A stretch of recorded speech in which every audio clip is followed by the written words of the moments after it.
Rocket Science Podcast. My name is Tyler Bublitz, and welcome back to the 20th Sunday after Pentecost for the week of October 6th, 2024. I'm excited to have you here.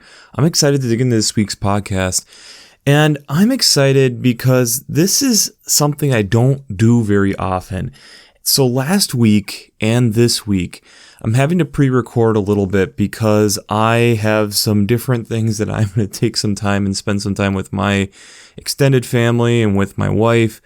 And I really don't like doing this. And I kind of talked about it a little bit in the 350th special episode. I really like staying as close as I possibly can to the week, even though at times it makes it a little more difficult for me. Due to the fact that I do feel this helps make it more applicable, keeps it closer to when it would be talked about and discussed. And I think that's beneficial for you as the listener and for me as the creator of this. I think it helps me as I'm going into worship to kind of know at least where we're going and not being super far ahead. So I kind of apologize a little bit on the front end because I don't typically do this, but I also do believe that, again, we have a good week here that we're going to be talking about some important things and things that we don't often think about that I think is important. And as you'll find, I think this is one of the more difficult readings to really work with and play with and spend time with for the subject matter that we'll be getting into. But I think there are some key points that we can take out of it. But before we get there, let's look back to last week's question, which was, how do you keep your pride in check? I think that's something that we all are constantly working on. I know in my personal life, it's been something that I've been thinking about actually quite a bit lately. There's been changes, and I'll get into it eventually, changes within my life, and with those changes, there's been times where I need to make sure that I'm keeping my pride at the door, and I don't think I've been doing always a perfect job with that. And kind of reflecting and thinking about, well, what does that actually mean, and how does that affect my day-to-day, and how can I improve on it? You know, there's certain ways, even with this podcast, there's times where there's pride involved when you're constantly trying to create, constantly trying to make sure that you're staying on top of it and not giving yourself necessarily a lot of time to breathe. And there's pluses to that, but then there's also times where it's the pride of, well, I have to get this done. And there is definitely, at some point will come a day where I'm going to have to take a week or take some time. But I also do think there's an importance to sticking to something as well. So sometimes finding that line is really difficult, but I think having people around you to help keep you grounded is important. I think spending time to actually reflect is really important. And I think really connecting with our Creator is really important to help keep that groundedness, to be able to recognize God beyond yourself and being able to then acknowledge that and be able to move forward with that. So let's just jump into it this week. One of our Old Testament readings can be from Job chapter 1 verse 1 and chapter 2 verses 1 to 10. This is the intro into the book of Job. This is the story of Job, and it gets into how God is talking with the accuser, and the accuser is saying that there is no one that if given my full opportunity that I would get them to be able to turn toward me instead of God. God basically says, no, I can do that. I know that they'll continue to be with me. And the accuser then calls out, what about Job? He's been blessed with all these amazing gifts. And the Lord then states, no, I am very confident in my servant Job, that Job will continue to have this relationship and continue to turn toward me. And we get the beginning of the story of Job losing basically everything, and yet continuing to align his eyes with God and being able to continue to see through whatever the situation is, to see and look to God for guidance. The psalm that goes with that is Psalm 26, all 12 verses of it. And based off of what we just had in Job, you can believe that this is continuing a prayer of turning their eyes to the Lord in good times and in bad, to recognize that in everything that is going on, that this is where my hope comes from. This is where my life comes from. It's recognizing and continuing to turn our eyes toward the Lord and recognizing that there are times that we will be led astray, but continuing to reconnect and re-steer our eyes toward the Lord. The other alternative Old Testament text this week is out of Genesis chapter 2, verses 18 to 24. If you've listened to this podcast for an extended period of time, you know that I love talking about the Genesis 2 story. I think it is so fundamental. But again, this week, I think it plays in a whole different way. But I would also argue, make sure that you don't overlook verse 19. Verse 19 is where the Lord is bringing the animals that God has created to man so that man can name the living creatures. And I think that's an important point we don't often talk about enough, is that as a creator and being on this side of the microphone and creating this for you, I love being able to have the capability of titling things and being able to make things attractive for you to be able to listen to them. To be able to put that in the hands of the listener or the intended audience is a crazy, cool move that the Lord is able to do there. So don't overlook that. But yes, we get where Adam is naming all these different creatures, but the Lord notices that he needs a helper. And so out of the rib of Adam comes woman. So out of one's flesh, woman, a partner to be alongside, and that they would be able to work together for what God is calling them into. The psalm that goes with that is Psalm 8, all 9 verses of it. And this is such a psalm that gets used a lot that I would argue that not many of us spend enough time with who are just your general church-going person. This is a very majestic psalm, very much recognizing the power of God and creating the heavens and the earth. It plays into Genesis 2 a lot because of the creation elements within this, but also keeping this idea of how God continued to have a mindset and an idea for us, and being that God then spent time with us and recognizing how important that we were in the vision of what God had created, and us recognizing that God then spent that time to care for us while creating all these additional things that are part of the creation that we get to be a part of. The New Testament text this week, the epistle text, is from Hebrews chapter 1, verses 1 to 4, and chapter 2, verses 5 to 12. This is a text then that talks about how our substance of life is coming from God, and recognizing in this that the relationship that God is trying to have with us is just below that of the angels, and how important and special that is. That the Lord of everything is willing to do all this work to create this relationship that connects things together, connects us to God in such a real and tangible way that we should then be able to proclaim and give praise to that, recognizing how amazing that relationship really is. The gospel text this week is out of Mark chapter 10, verses 2 to 16.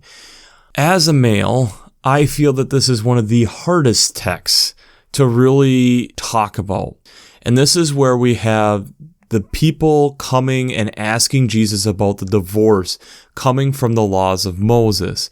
And Jesus goes through and is kind of stating that yes, if there is from the initial law that was passed down to Moses, there is a way that this can happen, that they will separate. But a lot of times that this is from abuse or adultery or different things of that nature that this should be able to happen. But I think there's key elements in here. First, coming from verse 8, recognizing the union that happens, that the two fleshes become one, that the spirit of the two people being married is uniting them together. But it's also the recognition in verse 5, where Jesus talks about the hardness of heart is where some of this is coming from. The hardness of heart that is allowing them to not necessarily become that one flesh anymore. Then we get the familiar text here at the end of where the disciples are kind of keeping the children away. And as we kind of talked about a little bit last week, children at this point weren't held to the same esteem because there was a higher likelihood of death, but Jesus welcoming them in and letting them come to the Father, not having barriers so that they can be blessed and be wrapped in the love of what the Father has for us. So a lot in there to be able to think about and discuss. But before we jump into how faith and science come together this week, we have to do our shameless plug. Working Preacher. If you haven't checked out Working Preacher, I'd highly recommend it. Between their Sermon Brainwaves podcasts, their commentaries, their discussions. Since I'm not an ordained minister, I use them on a weekly basis to help give me some ideas, direction, and focus on where to potentially go week to week. So if you haven't checked out workingpreacher.org, I'd highly recommend it. I'd also highly recommend checking out the Revised Common Lectionary coming from Vanderbilt's Divinity Library. I really enjoy how they lay out the text week to week. As I talked about last week, they've redone it, and I really enjoy how they did it. But I also really enjoy how they have liturgical colors, devotions, different resources to be able to really help you in that journey to be able to prepare for the upcoming week. And it's a super important and just a great resource in and of itself. Make sure to take some time and even check out some liturgical art. I'd highly recommend that. Finally, I'd also highly recommend checking out the Green Blades Preaching Roundtable and the Green Blades Rising publication. This is either a weekly reflection or a monthly newsletter that goes through ecological echoes, implications, and urgencies. And along with different ideas to be able to take some more ecological approach maybe into your personal ministry or your personal faith journey as well. If you enjoy listening to this podcast week after week, I'd highly recommend at least signing up for these. These will be the first link down in the show notes. It gives some great perspective, different ideas, and even just going through some of those commentaries. If you're enjoying listening to this, I know that you will enjoy checking that out. When we think about these texts and are looking through these texts this week, and especially that these difficult texts that we have, like here in Mark, talking about divorce, I do think it is worth talking about the recognition of the becoming one flesh in marriage, but also the recognition of the hardness of heart and how in relationships, be it marriage or not, I think a lot of times that is one of the things that can really derail things. And in that hardness of heart, it makes it easier for us to deny, like Jesus kind of brings up at the end of the text, the little children being able to come to him and actually find rest, being able to actually be welcomed in. I was thinking about this and looking at it some, and I started thinking about who are famous assistants to some of these big scientists, and do I even recognize their names? And what did they do? If we think about a scientific paper, we've talked about it before, where you put your names and you have all the different people recognized, and we can usually now like go through and click and see what they're associated with, but do we really know? No, we really don't. And there have been really important assistants who have made significant contributions, but it's amazing on some of these people where there is little information, if any, on some of these. And I'm going to go through, there was a LinkedIn little thing that brought up some different names, and I did a little additional research to kind of get in if I could find anything else with these people, and they're fascinating stories. So let's go into that a little bit. Let's talk about one of the more famous, at least United States scientists, inventors of Thomas Edison. And Thomas Edison actually was quite interesting with a lot of his assistants, did actually a fairly good job at trying to make sure that they were at least compensated for their work and recognizing, and was actually, as they were building out companies, making sure that they were getting some shareholder equity within those companies. But really his closest right-hand person was Charles Batchelor. And Batchelor helped with a lot of the phonograph, electric lighting systems, and even into motion picture stuff. And it's interesting because as he helped with a lot of the tinkering and improving, and Edison became kind of the front man, where Batchelor was then making sure and making the improvements kind of on the back end, and kind of in a way also being the person walking the lines and making sure that quality was up to snuff in a lot of cases, making sure things were kept up with. And heck, it was Batchelor who found Nikola Tesla and who encouraged him to come over to work for Edison. So that whole circle, and for better or for worse, we'll get into talking a little bit more about Tesla a little bit later, that whole thing came from his assistant. And I will say, I knew nothing of him. And it's amazing how he gets to this point where at the end of his career, and he's tried all these different things, and the last 10 years of his life wasn't with an Edison company after one of Edison's things failed. He decides to go out and do something totally different and kind of goes off into the abyss, and dies. But it's also this idea of how, again, we don't really know that much about him, but when you read through these histories, he was vital for making sure that Edison actually was successful. And speaking of another person who was vital to the success, that would be Thomas A. Watson, and how vital he was to Alexander Graham Bell. Bell, as many of us know, is the inventor of the telephone. But it was Watson was the person that he made that first call with. And in that, Watson was also one that after the invention was the one that came up with figuring out buzzers in the actual bell itself to make sure that we know that a phone call was coming in. And his way of using a hammer to go between two bells electromagnetically was used then for 60 plus years after his initial invention of that. But he did this early on in his career, and he went on and had a whole nother career working with different businesses, different companies, and traveled Europe based off of the small fortune, based on having a part of the invention of the telephone. And so there's a whole life of Watson that he goes on and does amazing things, but he's obviously most known for this. But I think it's one of the things too that we kind of pick up through many of these is that how vital these assistants really were to making sure that the inventions and things that these scientists are known for were actually successful. Then we get ones that we really don't have much about. A perfect example of this is Nikola Tesla. Nikola Tesla had an assistant of Franz Lowenstein. We know that he was a wiry figure. We know that he has red hair. And we really don't have much else, not even really a photograph of him. We know that he was vital in a lot of the experiments that Tesla was doing, especially with kind of creating his different remote transmission of electricity and early inventions and working with telegraph and radio systems. But it's really not well documented anywhere on what all did Lowenstein do, unfortunately. Then we have other ones that it's a little bit more documented, yet you have to dig to kind of find it. And a perfect example of that is André Louis de Beer. He worked with Madame Curie and Pierre Curie.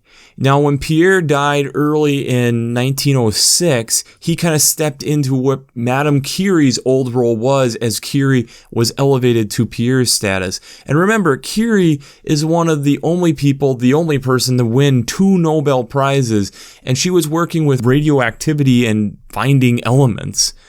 And De Beers was looking through the pitch blende and was realizing that there was more radioactivity. Now, realize Curie at this point had already, and this is about like 1911, late 1900s there, was figuring out that they had found palladium, and he had helped kind of find some radioactive elements and gets credited for finding radium right at the turn of the last century. And as that was kind of all going on, there's kind of a couple people who are kind of figuring it out around the same time. There's kind of debate on how much did Louis actually know and actually figure out, but yet because he kind of described it even loosely, he is credited with finding this. But you can see in the notes and how things are written, he is vital for the labs and really was persistent in having to go through the pitch blende and really organize the different things out to be able to find what was radioactive and what wasn't, and doing monotonous tasks over and over and over again that was not necessarily what Madame Curie was wanting to do.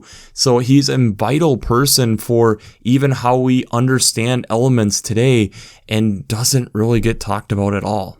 And a final one who is in the Automotive Hall of Fame that is not credited really at all for what we hear in the general public for his invention would be Charles E. Sorensen, who was vital as a key sideman for Henry Ford, because he was vital in the implementation and the thought process of being able to create the assembly line and continuing to help with the manufacturing process at Ford to make things more efficient and more fluid on mass production.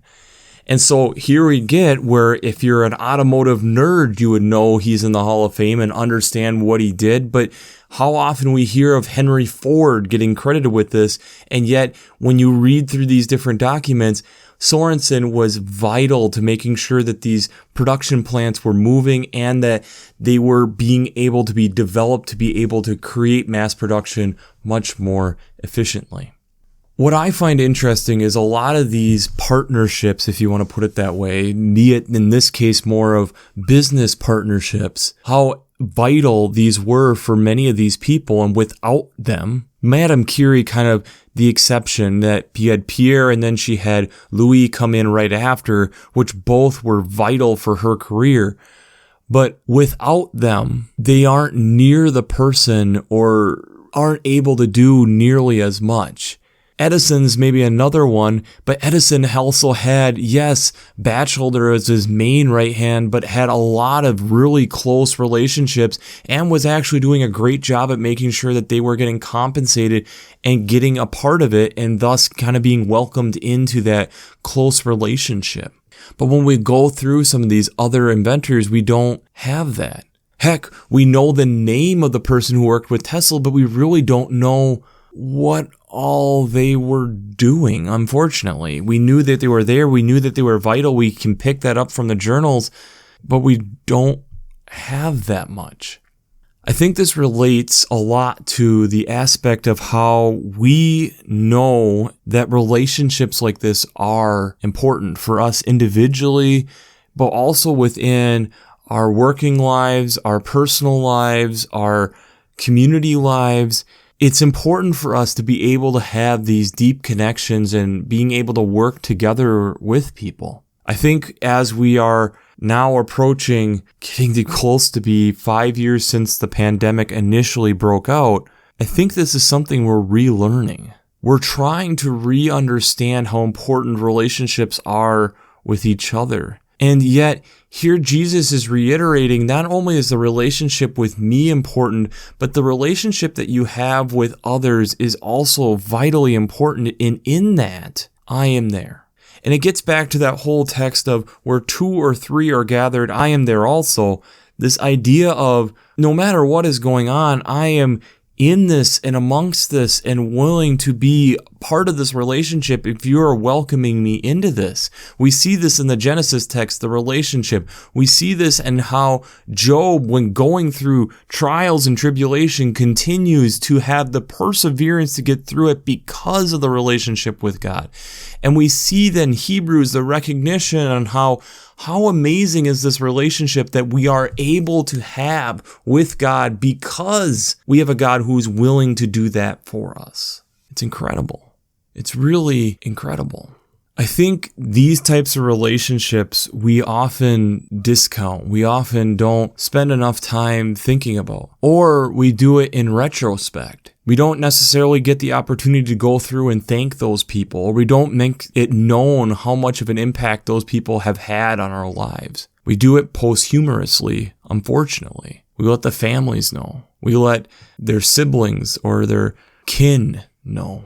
How often do we really make sure we get to let them know the impact that they have had on our lives? How often in the world in which we're in are we letting people in enough to do that? I know as a millennial, when you're going through the statistics, that is something that is hitting my generation and younger harder, that we don't feel that we have as many close relationships. It's unfortunate because we also find that, especially within science, how important these assistants actually are. To be able to help improve things, to help think about things, to help figure out things, to discovering new elements like De Bourne did. It means that we need to put ourselves out there. It means that we need to be willing to put in the time and the work, the effort. We need to be willing to be exposed, be real, be our authentic self, and be willing to take criticism, be willing to work with others. We need to be willing to let others in, like Jesus is stating at the end of the text, acknowledging others that we may not initially think are worthy, and yet they are an important part. Multiple of these different right-hand people didn't initially start right at the right hand. They had to work their way up. It shows the value of hard work, but also shows the value of opening up and be willing to give something a shot. So the question I have for you this week is, where do you need to open up more? And where do you need to acknowledge more? Where do you need to open up more? And where do you need to acknowledge more? It kind of ties a little bit into that pride conversation we had last week. And it's something that I know for myself, I'm trying to work through myself, is where is that line of pride within myself, and where is that line that I need to make sure I'm acknowledging others? Where do I need to make sure that I let people know the impact that they've had on me? Because we really don't know how much time we have. And it also, those types of relationships can be extremely important. And how often it's easy for us to forget about them or put them aside or just not take the time. I think that's something we can really all work on. In doing that, I think it does soften our heart. I think it opens us up to hearing the stories and acknowledging things. And when we're being willing to be open and allowing other people in and being willing to go through and acknowledge people and do that, I think softens our heart. That we can start acknowledging the amazing things that people have done for us and the amazing things that God continues to do for us as well. When I look at these lists of inventors of known names, it's interesting when you do read on the ones that we have, how successful would these people have been without them? How much would we have known these names, or would they have gotten to the same heights without them? We all need help along the way. I think the Beatles did kind of say it right, is I get by with a little help from my friends. I think we all get by with a little help. I would say yes with God, but I think also God working through other people. And I think it's again this moment where Jesus is also trying to have us recognize that I am not just apart from you, but present. I also work through others to be able to be present even in a more real way to you. And I think that's something that our world continues to need to work on, is how do we collaborate, work together, and acknowledge God working within each and every one of us. Because I think when we do that, that's when we'll really maybe start seeing where God is steering us next. So, we'll wrap this up as we always do. I pray God blesses you through your faith and amazes you through science.